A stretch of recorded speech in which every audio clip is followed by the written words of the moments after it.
Hello, everybody, and welcome to our webinar on the Upper Missouri River Basin snowpack and soil moisture mapping project.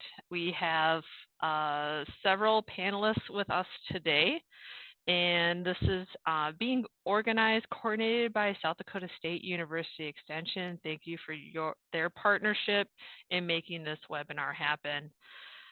We have set up a recording for this webinar, so this will be available later to those participants who registered, whether you're here or not.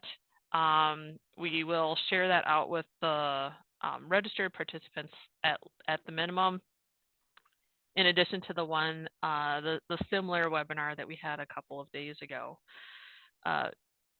As we've done in the past, we'll have a couple of presentations here to get us started that will take up probably about half an hour to about 45 minutes or so for those presenters and the demo of the website. And then we will have quite a bit of time for questions and answers at the end of the hour. Using this Zoom interface, if you're not too familiar, we encourage you to use the Q&A chat box there for questions to any of the panelists, and we can either respond there by messaging you or respond live in the session, but we'll try to tackle those as best we can. And then for the chat function, that's primarily for us to communicate with you. That's where we will put some of the relevant URLs, links, some other information as we go along. So we will use the chat to communicate with you. If you have any technical issues or things that are not, topic related for Q&A, you can also put those in the chat, and we have a technical person on the back end also helping handle some of those concerns and questions as they come up. With that, I believe we're ready with our first presenter, which is Elise from NOAA's National Integrated Drought Information System, and she's going to give an introduction to this project and the affiliated project more broadly of kind of where this fits into a bigger picture of other work that's being done in the Upper Missouri River Basin. So there you go, Elise. Thank you. Thanks, Laura, and thanks again to SDSU for hosting this webinar today. As Laura said, I'm going to give you kind of the big picture as to where this specific project fits into the much larger effort that spawned it. So to start, I do want to give a quick overview of NIDIS, which was started in 2006, the National Integrated Drought Information System, which is a multi-agency partnership that works across the nation in different regions to try and support a more reactive rather than a proactive approach to managing drought risks and impacts in a way that crosses multiple levels of work. And in particular, one of the regions where we work is the Missouri River Basin. So the UMRB is an area that covers parts of Montana, North Dakota, South Dakota, Wyoming, and Nebraska. And in this region, there were a series of catastrophic events between 2011 and 2019, floods and droughts. And both of these extreme ends of the water spectrum really highlighted the need to have more high-quality water data at a greater density across the basin.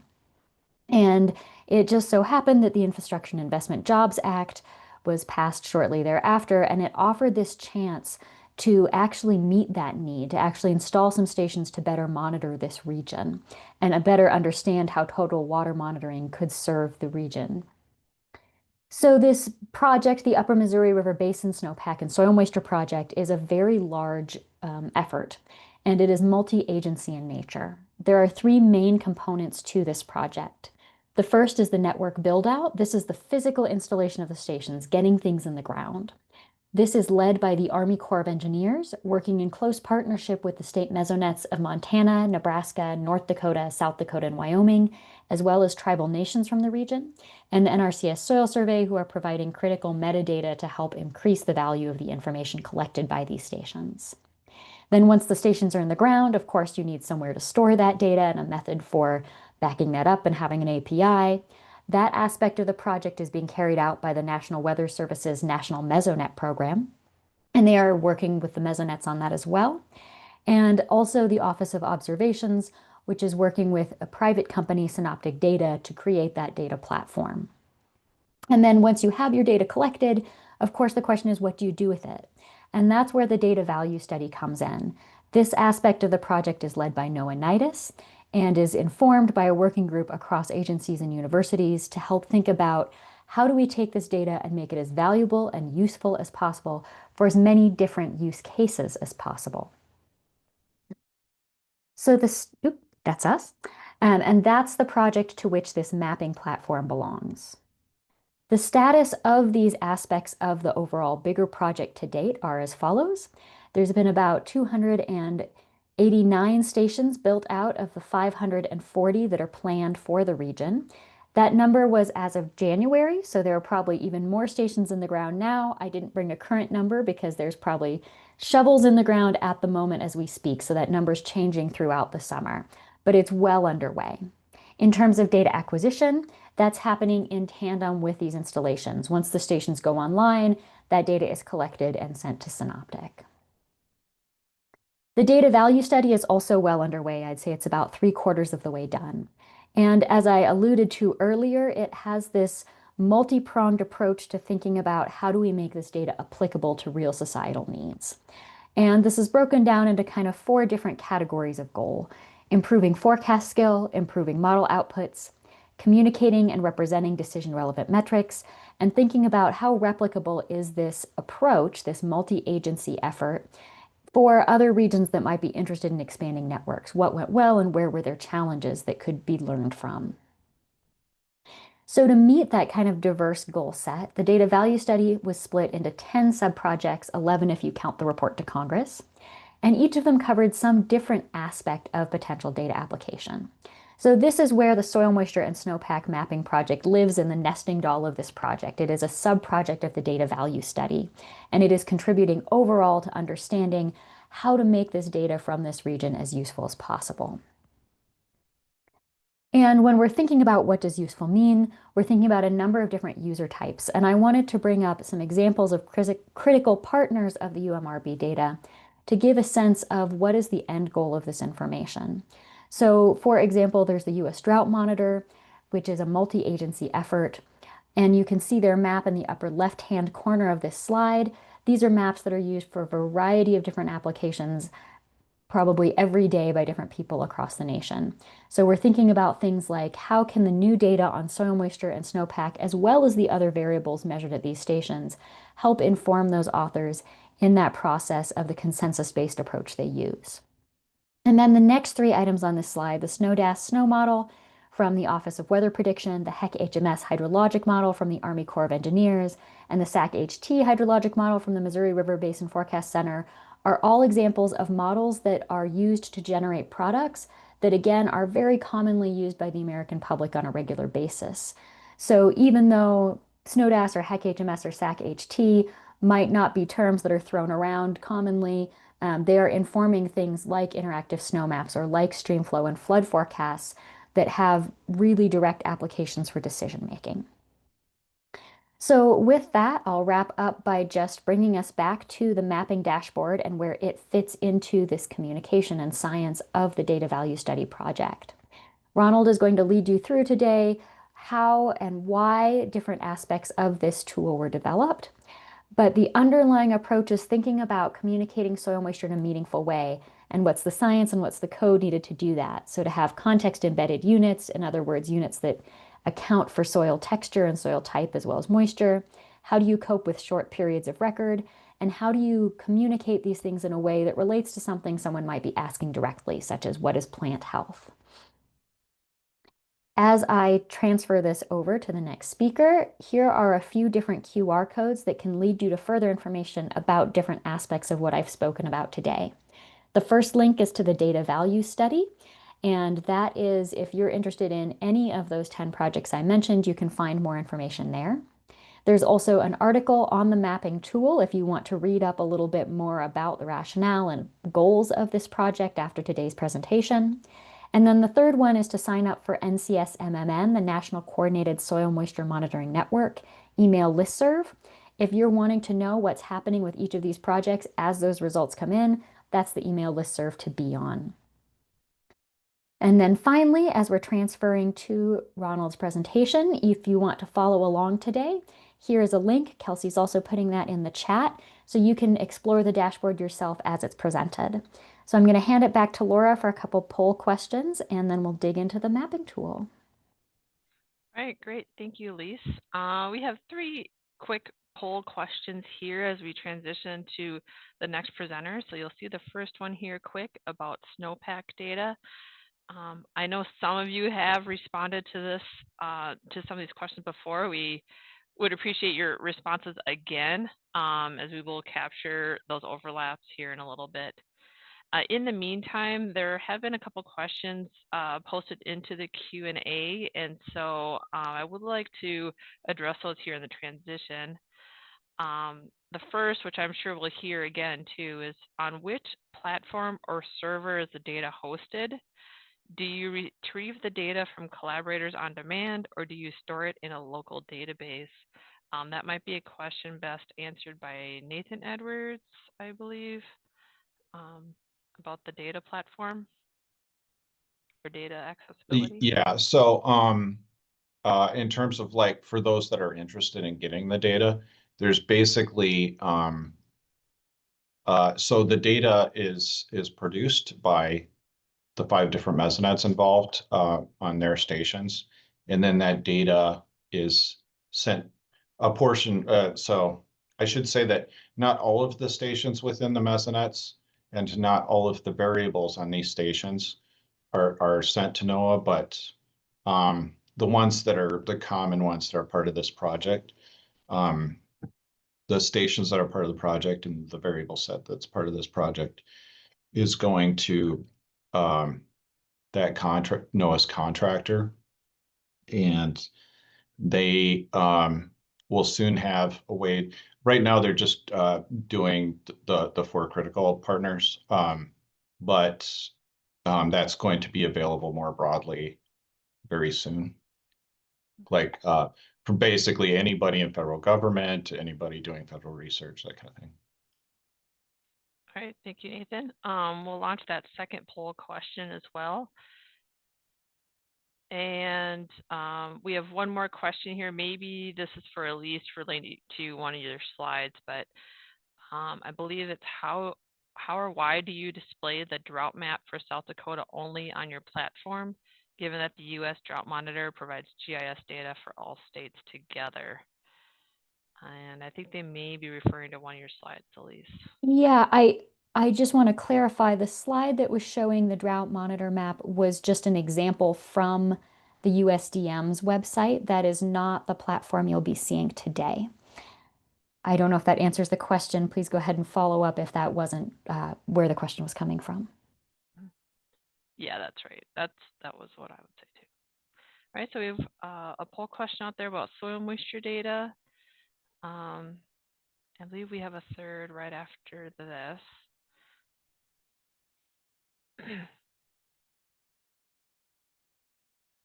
Yeah, and this is where we'll capture information if you have. If we have reached you before for feedback in a previous webinar, town, or discussion, or some other way, just so we know like who may be overlapping from other ways we've solicited feedback. Ronnie, if you want to get ready. Yeah, I'll start loading. You're next. All right. Okay. Assuming you guys can see the slides here. All right. Yep. There you go. Awesome. Well, hi to you guys down here. All right. So yeah, so Elise gave a really great overview of the data value study. I'm going to drill down into the mapping project and have a little more technical conversation and show some additional data from our last overview of this on Tuesday. So if you're joining us from the Tuesday, you're going to see some initial slides that look very familiar. So I apologize for the overlap there, but just to bring everyone up to speed before we drill down into some of the data there. So just got to click it. There it goes. So I wanted to start with what a typical UMRB station looks like. This is the station in North Dakota. So in the foreground, you have all the instruments and the shielded rain gauge there.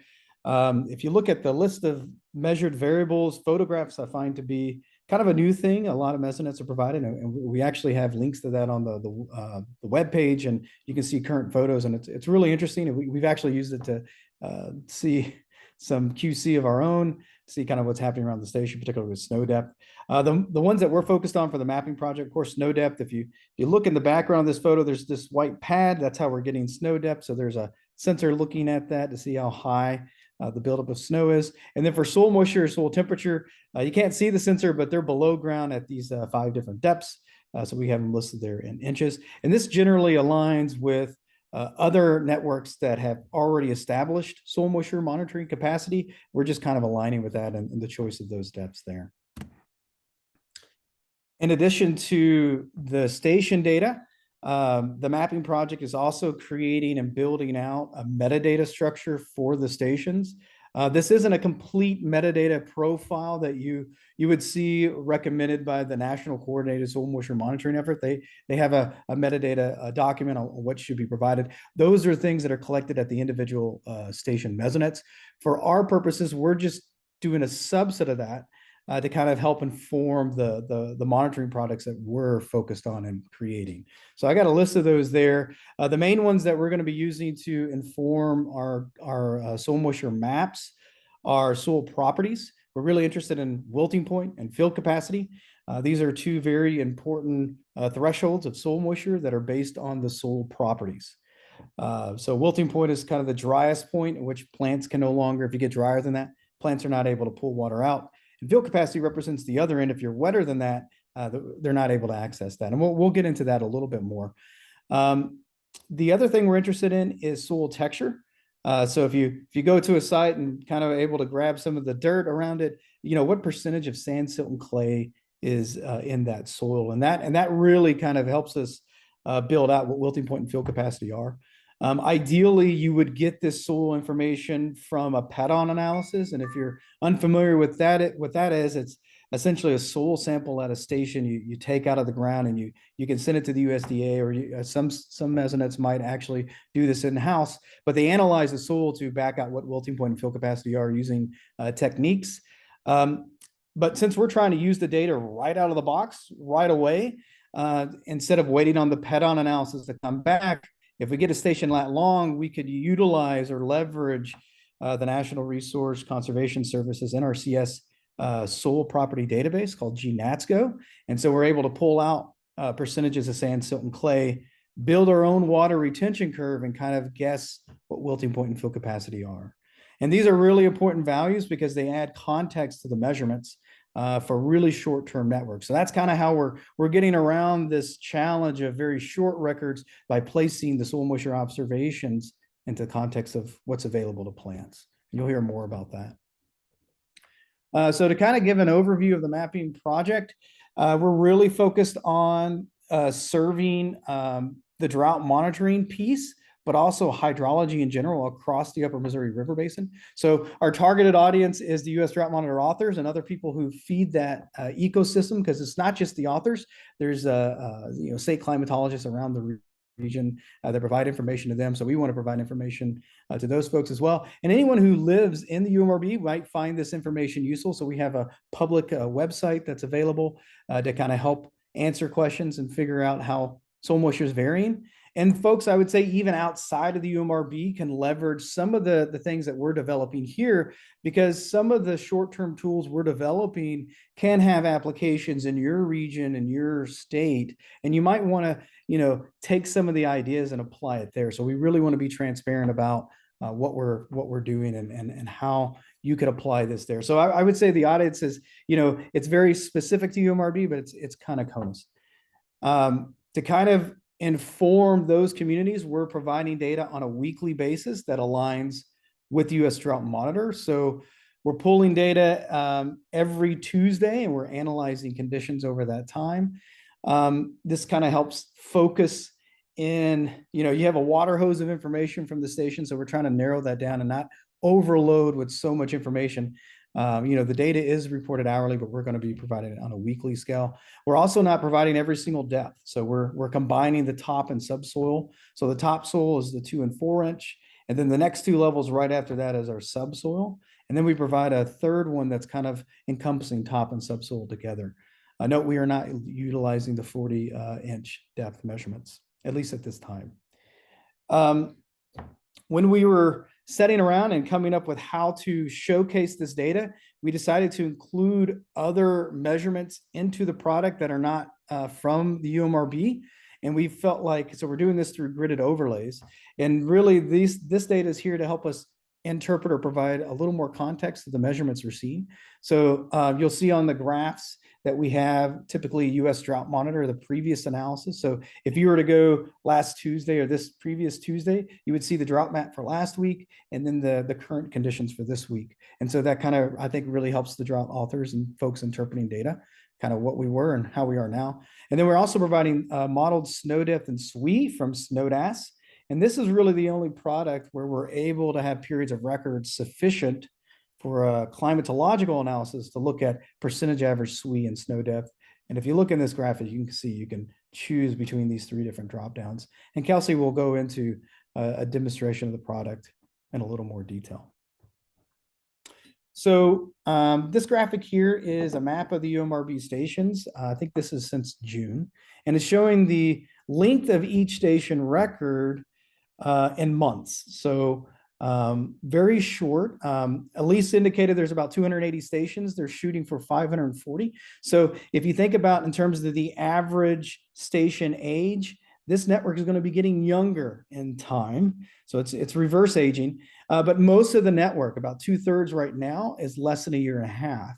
And really, when you think about informing drought and hydrological monitoring, our main challenge to the mapping product is how can we provide values from with respect to normal. So typically when you think about drought and hydrological monitoring, you're looking at the last 30 years of data, you're figuring out a baseline, and how different are you from that baseline? Are you drier than normal, wetter than normal? We're not able to do that, even using statistical methods. So what can we do with this data to help inform these communities?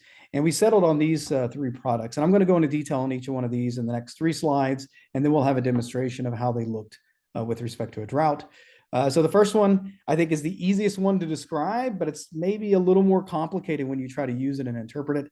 These are soil moisture change maps. So we're looking at how the conditions today compared to a week ago, 4 weeks ago. You can go out to 24 weeks and so on. There was a lot of interest in the last discussion on this on Tuesday with the 52-week change. The next product that we're looking is actually leveraging the soil moisture property information. I mentioned wilting point and fill capacity, and this is getting at how much water we currently have in the soil that's available to plants. Okay, and so this is what we're replacing normal with. So if you think about a climatological concept, typically you think about how much rainfall am I compared to normal. Here we can't do that, but what we can say, this is how much water is available to plants. And in some respect, I think that's a closer to drought impacts than maybe like a relative from normal.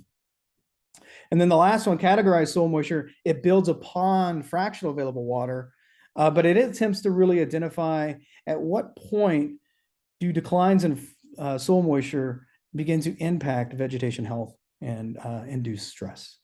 So these are the 3 products we envisioned when we started putting this together in terms of what we can do with short-term networks.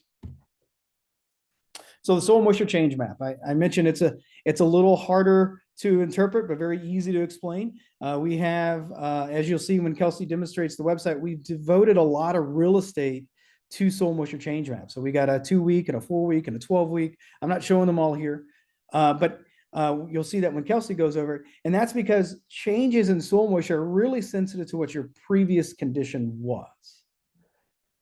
And I'm pausing there to let that sink in. If you're in a really, really intense drought condition, to give you an example of this, you've dried out the soil moisture conditions such that you really can't get any drier. So you really can't get drier than dry. And so when you're in really intense drought, your soil moisture deltas are going to be near 0 because you've dried out to where there's no more water available to leave the system. And to kind of look at what that means If you look at the 4-week change here, probably the most boring part of this delta map here for the 4 weeks, you can kind of see where it rained over the last 4 weeks. But if you look at this area of most of South Dakota and parts of northern Nebraska, we have very little change, slightly positive, slightly negative. But if we come over here to the 12-week change, this region had very strong delta or declines in soil moisture.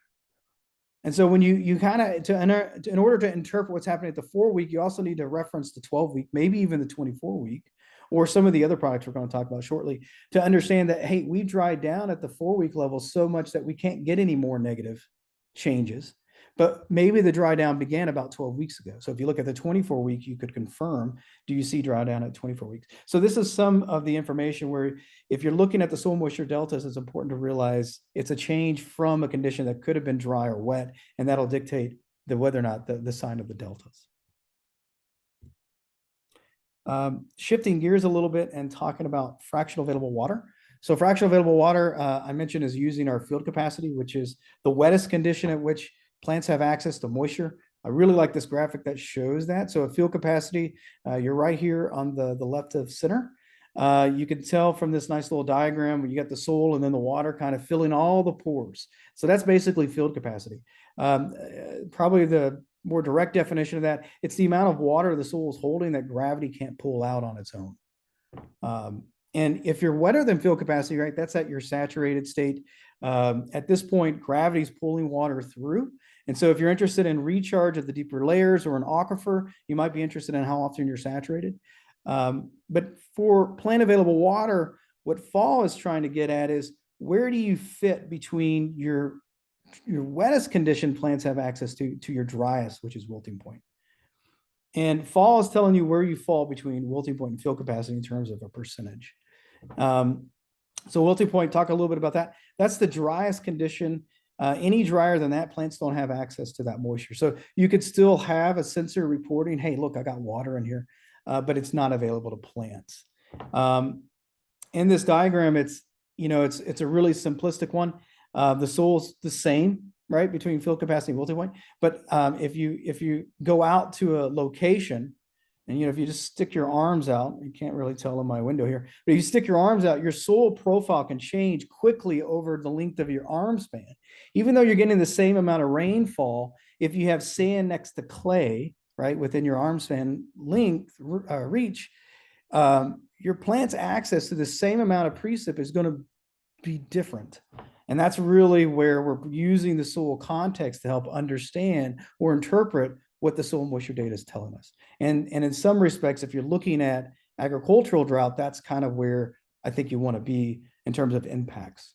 And I think that's a different way of looking at and interpreting soil moisture that I think is useful from short-term networks.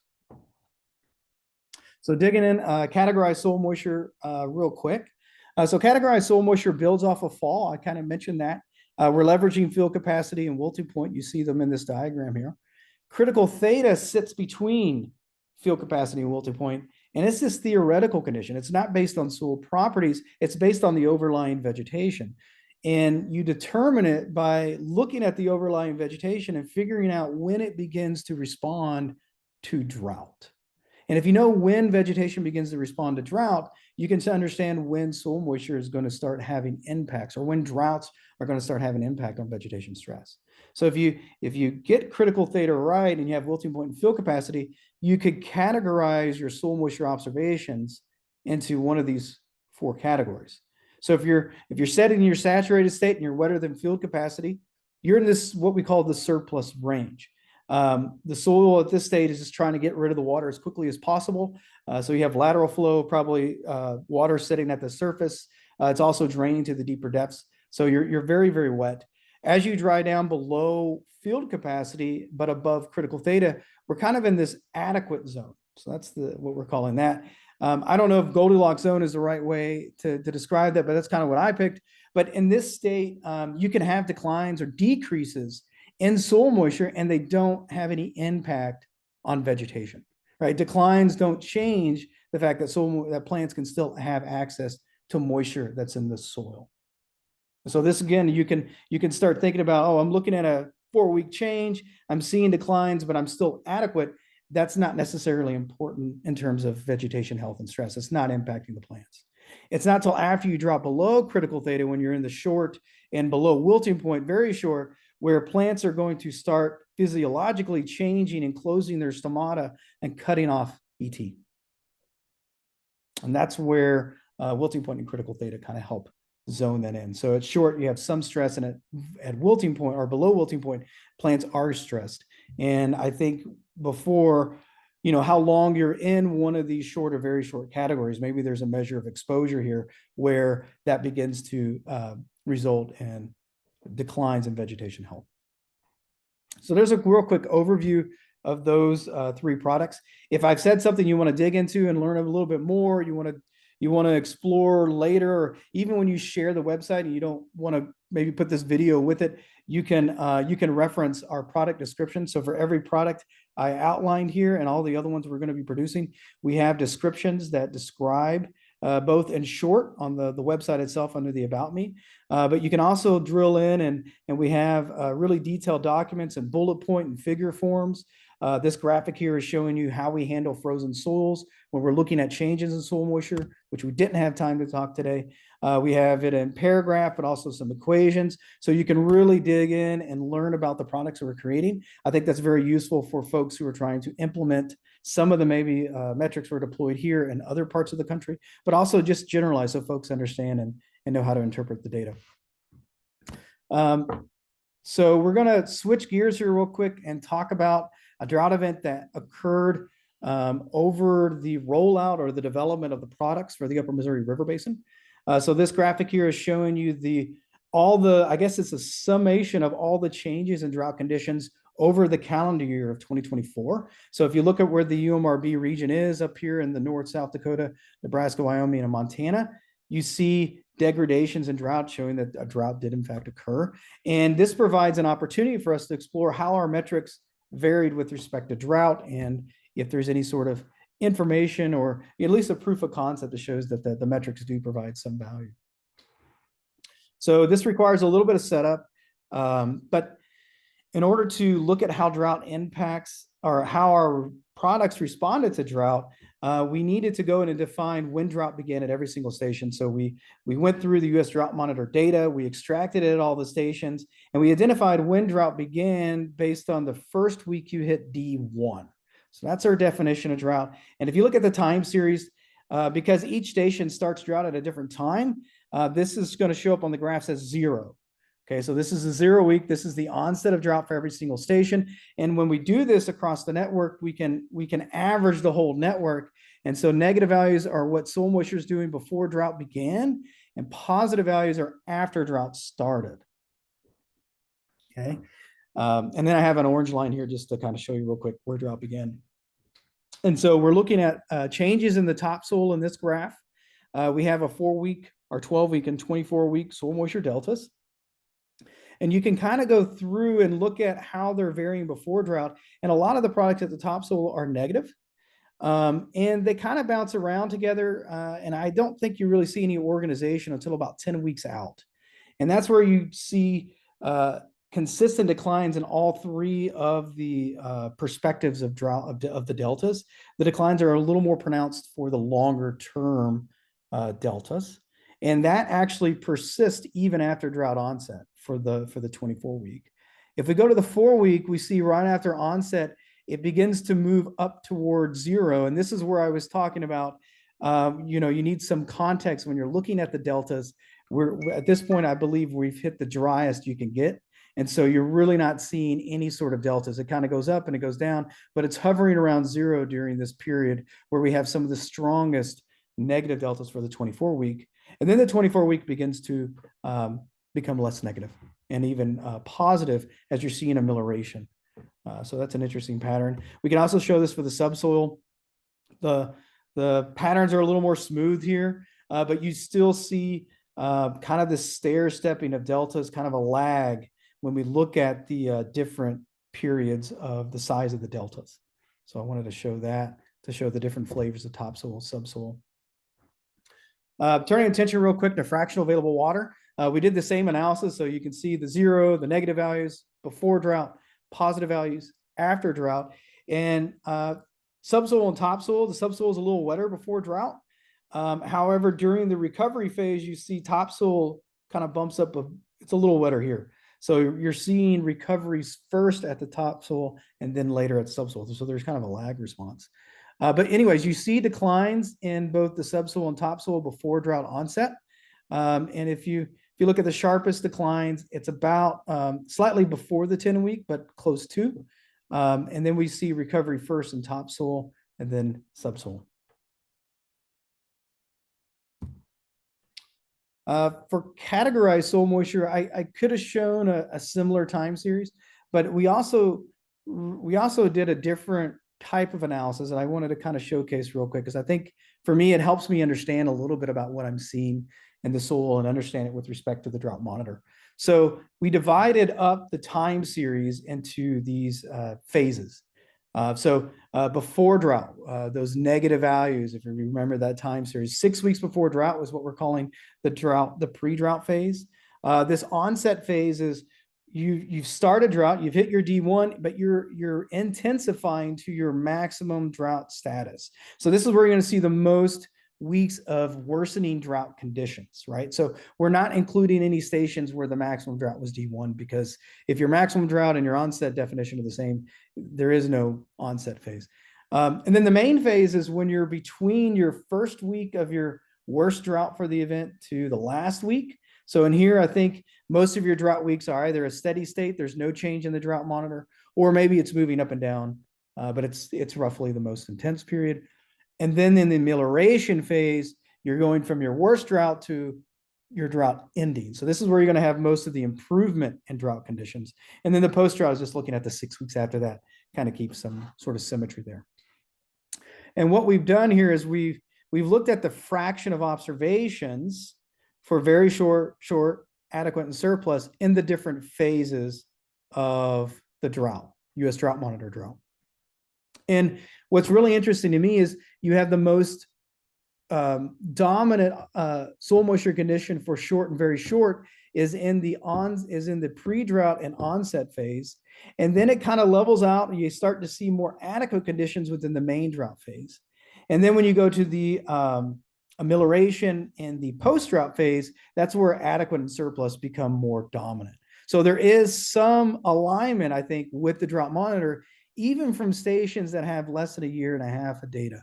So I think that's one of the really powerful things to kind of point out.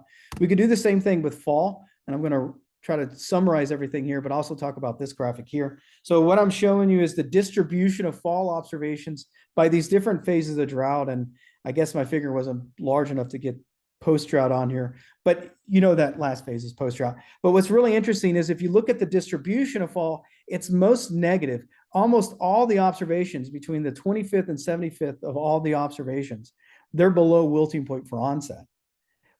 And then Maine, it gets slightly higher. So you're hovering around 0, but you actually have more, you have a greater number of fall observations above wilting point, more so than pre-drought. So pre-drought's a little drier from a fall perspective than when you're in your most intense drought from the drought monitor perspective. And then during the amelioration phase, that's where everything's kind of improving from a soil moisture perspective. You're still in drought at this point, but you're improving.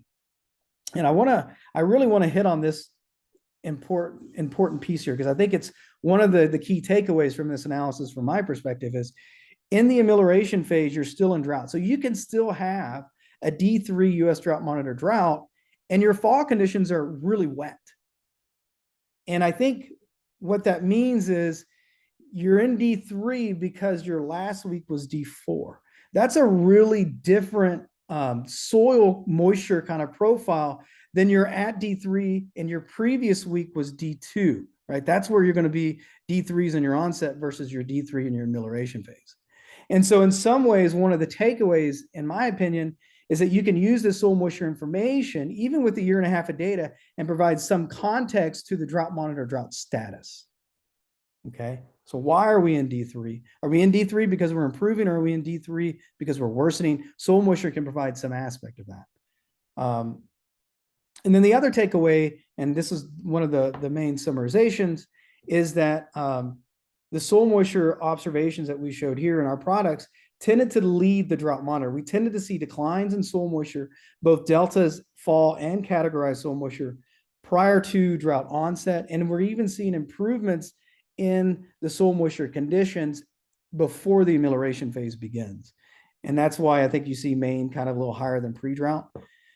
And so, we need to do a lot of testing on this to make sure this works not just for this drought, but all types of droughts in this drought UMRB region. But also, does it work everywhere across the country, right? The drought monitors, it's the CONUS, it's Alaska, right? Do you see a similar response in all the conditions and all the locations you can do this? So there's a lot of research, but at least the preliminary analysis we've shown is that the soil moisture could help the drought monitor converge sooner, right? So if you're integrating soil moisture with precipitation deficits like SPI or SPEI, can the soil moisture help converge sooner before you start to see declines in ET? And so that's where I'm going to kind of proverbially drop the microphone and pass it on to Kelsey, who's going to leave a demonstration on the UMRB product. So I'm going to pass the football on to her. But I hope you enjoyed that talk and look forward to your questions and comments afterwards. Thanks, Ronnie. I'll do my best to catch the football over here. Once you stop sharing your screen, I will share my screen and just give a very brief demonstration and walkthrough of this dashboard. We've put the dashboard in the chat earlier. We'll share it again.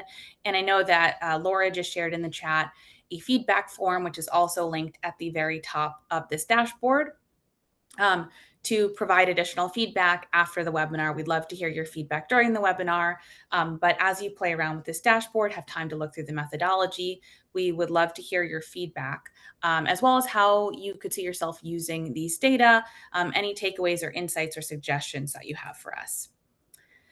So this dashboard does live on drought.gov. You can access it through the link in the chat. You can also find it through our data and maps section on our soil moisture page. And through various location pages on drought.gov that intersect with the Upper Missouri River Basin region, such as our Missouri River Basin Drought Early Warning System page, or the state pages for the states that fall within this river basin. Based on the stakeholder feedback that the team did, we developed this dashboard to allow users to interact with the different products that Ronnie just described, to visualize it in the context of other data sets, zoom into a region of interest within the Upper Missouri River Basin, and to download high-quality images of each map to support communications and decision-making. At the top of the dashboard, there are a couple of drop-downs to give you some options to customize all of the maps that are on this dashboard. So you got a number of different map sections showing all the different products that Ronnie gave his overview on.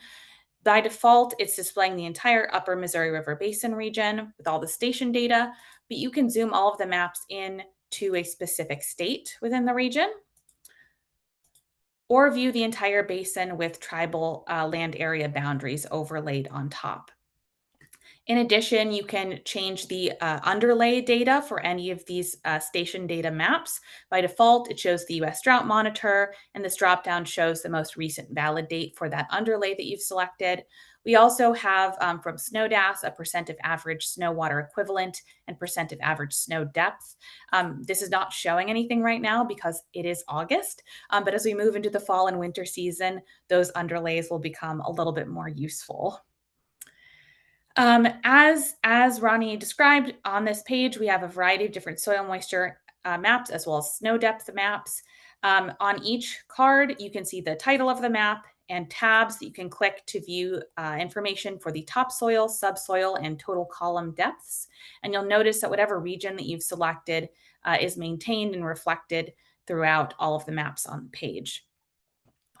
In addition, each of the maps contains more information so that you can dig deeper into the methodology behind the product and learn more information from the state mesonettes and the source of the data. So for example, on this categorized soil moisture conditions map, I can zoom in or out, pan to a region of interest, and you can click on any of the stations on these maps, and this is true for all of the maps on the page, to view more information about that station. And in this case, the fractionable available water shown as a percentage and the category that it has been sorted into, very short, short, adequate, or surplus. We also have, as Ronnie mentioned, soil moisture change maps for 1 week, 4 week, 8 week, and 12 week timeframes. You can click on any of the points on these maps to view more information about the change in volumetric water content over that time frame, and I have a link to go directly to view more information on that station's data from the relevant state mesonet. Finally, we also have snow depth data on the dashboard, and you can click on any of these stations to view more information about that snow depth, as well as a link to view current station photos so you can visualize the depth of the snow from the state mesonet. It's not showing very much right now because, again, we're in August. And as Ronnie also mentioned, we have a few additional maps that we're working to provide, including soil frost and thaw depth. Two more things that I want to highlight for you on this page is that you can view more information about any of these maps by clicking the About tab underneath the legend, and it will have a plain language description of the map and what it's showing, as well as information on the source of the data. The Updates tab will tell you more about how frequently these maps are updated. And then the Learn More link in the bottom right corner of all of these maps will bring you to a data catalog page on drought.gov for this dashboard, which includes an overview of the products that are provided on the dashboard, access information for all the different mesonets, documentation, and a detailed methodology description that Ronnie mentioned during his presentation with graphs, equations, text descriptions for each of the products that we're displaying so you can better understand how we have produced these data. The last thing that I will highlight is that for each of these maps, in addition to zooming in and clicking on different stations to view the data, you can also download a high quality map image of any of these maps. So for example, if you click the gear and arrow icon, which is the customize and download map icon in the top left corner of any map, you'll view a customizable map pop-up that will allow you to zoom in or out, pan to a region of interest, adjust the transparency of the data layer. You can adjust the underlay at this point, as well as on the page if you want to show or hide snow information or the U.S. Drought Monitor. You could choose to show state, county, and tribal boundary lines. And you can also choose to include or hide a plain language map description in your image download. Another key feature of this is this current data layer dropdown. So in addition to being able to click the Save Map button and download a high quality map image, you can actually use this data layer dropdown to jump between different maps on the page. So for example, if I wanted to look at the 1 week change map for the topsoil layer, I could then jump to the subsoil and the total column layer, and the zoom extent and where I've zoomed the map into stay the same for easy comparison. And I'll just say one more quick reminder for the feedback form that we have at the top of this page, and that's been put into the chat. We would love to hear your feedback and learn more about the questions that you have and how you're using this tool. Thank you. All right, thank you, Kelsey. We did have a question in the Q&A about the data layers, and I did respond to that in the Q&A. So hopefully Kelsey's demo helped answer those questions. If that anonymous attendee has a follow-up, please do put that in the Q&A again. So at this time, we have a couple of questions in the Q&A box, but please feel free to add if anything else comes to mind. First of all, Ronnie, I think the first one might be best for you. Asking, can you discuss more the approach for calculating critical theta? And then please share more about the equation used for estimating field capacity and PWP for each of the soil horizons.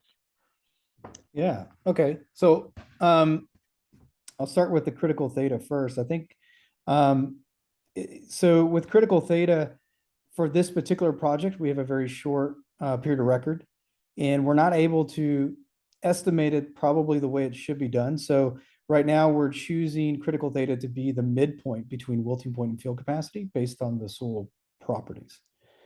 So if you were to try to calculate this, you would probably need 5 to 7 years of data, and you would look for changes in air temperature, maybe a diurnal temperature range of air temperature. So as soil moisture declines, the plants stop evapotranspiring, and then you should see an increase in the diurnal temperature range. So you could use like a hinge fit. We attempted to do that with the short stations that we had, but we weren't able to get results that were usable. So that's a little bit of background, maybe more information than what you want to know. But that's how you would do it. And for this particular process, we chose the halfway point. And maybe Nathan want to comment here, but we felt the 50% fall was a reasonable estimate using the information we have currently. That it represents the condition in which most plants would be feel the impacts. So before you jump in, Nathan, there, I'm sure you want to add to it. Let me get to the field capacity and wilting point. So when we are using the NRCS, they have a gridded data set. I think it's like a 10-meter resolution gridded data set of soil properties across the U.S. If you give it lat long, so once the station goes in, we can get the lat long. We can extract out percentages of sand, silt, and clay, and then from there, we're feeding that into I believe it's the Rosetta version 3 model, which then gives us parameters that we can use to build a water retention curve.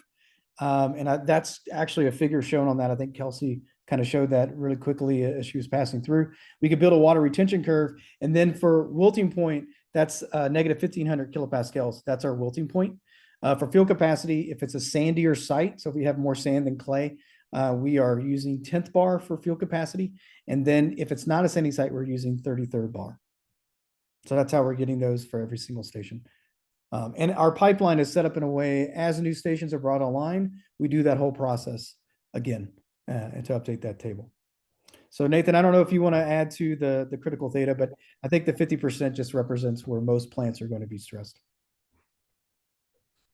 Yeah, I think that's probably a good way to in particular, most crops will be around 50%. And so I think, I mean, that does vary by crop, and it also varies if you're looking at native vegetation, but that kind of goes to what cover is on these soil plots. All of these soil plots have natural cover. Or if they went into what was crop ground, they have a fairly natural grass that's put there where that was before. What was the other part of it? The second part of that question. Oh, like how do we determine field capacity and wilting point? So like, yeah, like what he was talking about with the like using the gridded NRCS data set and pulling it from that's our like kind of short-term solution. But all of these sites are being sampled by the NRCS. They're collecting samples from all the depths, and then they're characterizing each layer of the soil in terms of percent sand, silt, and clay, bulk density, 1/10 bar sometimes, 1/3 bar, 15 bar, which are for field capacity and wilting point. And then that is ultimately where we want to be, is to base it off of samples taken at the site. I think that on a little bit of a tangent from that, somebody had asked before about applications for flooding instead of drought. These thresholds, in particular, wilting point, field capacity, and saturation, are used by the Sacramento model as it's applied by the Missouri Basin River Forecast Center. And so they are actively using those soil properties to determine, like when it gets above field capacity, that's when you can start to see layers below get them recharged. And when you get up towards saturation, which is something we really haven't talked about, that is where you get any other precipitation you get runs off at that point. So another important thing too that we've kind of not talked about is soil temperature. all the soil moisture probes have soil temperature. And if you have a frozen profile, it can be for flooding purposes just as good as being saturated. And you get high runoff on that, which is most of the flooding events that that this was built for are springtime, like so you get a rain on snow event, or you get a melt out or rain on snow on top of frozen soil, that type of thing. So there's a lot of this that was specifically built with flooding in mind. If you're interested in diving into that, Koren, Koren, at the National Weather Service has published different things relating the soil properties that we're collecting to the Sacramento model. Yeah, and I would add also about the flash flooding part of that question in the Q&A, in that all of the local National Weather Service forecast offices have access to the Mesonet data live, right to their AWIP station or to their desktop, however they have it set up. So I believe all the stations in the basin that are being installed here have NWS LIs, so they have identifiers unique to the National Weather Service. So yeah, so they are getting that data in real time to help with their flash flood forecasting as well at the local forecast office, not just at the river forecast center level. Sorry. We have no further questions in the Q&A. So if I'll leave it open. We have a few more minutes left in the webinar time. So if there's any last comments from any of the presenters, happy to entertain those as we wait for some questions, if there are any more from the audience. I think I saw the question being answered about the use of soil moisture and drought, or if there's any examples of that. For the products that we're creating, the folks from Oklahoma State University have done a lot of work looking at fractional available water related to agricultural yields, the payouts for drought, and also wildfire. So those are some examples. If you look up Tyson Oshner or Eric Kruger, those would be some good sources to see how other folks are using it. Again, they're not part of the UMRB, but they've done some of that work in their state. We do have a couple poll questions here to kind of wrap up the hour. We'd appreciate your responses here as well. So there's two questions here while people are thinking of any further questions. Laura, it looks like we got Yep. question from the audience there. Oh, okay, yep. And yeah, if that poll is good, Kira, we can do the next one. Okay, so yeah, the question, what audience do you expect to use or visit the platform? Public user, researchers? Yeah, we intend it to be pretty broad. One of the primary audiences, as you can see by using the drought layers and those kinds of things, is targeting drought monitoring activities in the basin, but including the U.S. Drought Monitor authors, the people at the state and local levels that contribute to those conversations with the U.S. Drought Monitor. But also, definitely on the research side, if there's a way that you can utilize or you're interested in viewing the data, looking at the data in that different way. And also just share with people kind of what's available out there if they have a research interest in the data. I don't know if anyone else has anything to add out there. Well, I think we've got our poll questions out there. So thank you for responding to that and participating in our webinar today. On behalf of our presenters today, Elise Osenga, Ronnie Leeper, Kelsey Sadolino, and Nathan Edwards, and with SDSU Extension in the background, we appreciate your attendance today. And please feel free to reach out to us if you have any questions, and I'll put my email in the chat. So if anything, you can reach out to me and I'll share anything with our panelists and our team working on this project. Thanks again. Have a great day.